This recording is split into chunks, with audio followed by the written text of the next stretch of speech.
So how do we get this bone out? So what species? This is Hadrosaur. This is a right? hadrosaur. This is a pubis, so it's part of the pelvic element. Okay. So this is a very odd shaped, a very big bone, but it's also a very thin bone.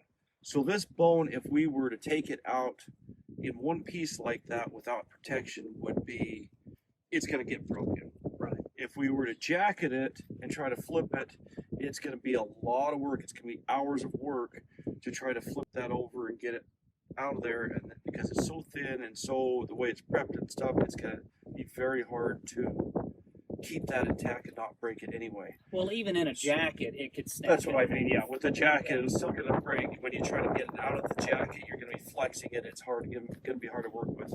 What we found over the years is if you can do very controlled, very clean breaks, you can put these back together. If you look, they naturally have breaks and cracks in them already.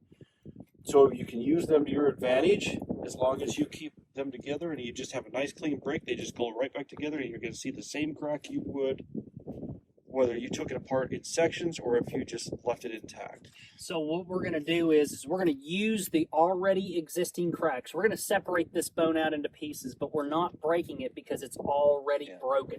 So we're using these already existing natural cracks that happen during the erosion process to get this bone out in smaller chunks and smaller sections so that it can be transported, an hour and a half down a barely dirt road and then to pavement where it's 9 hours or 10 hours back to the prep lab.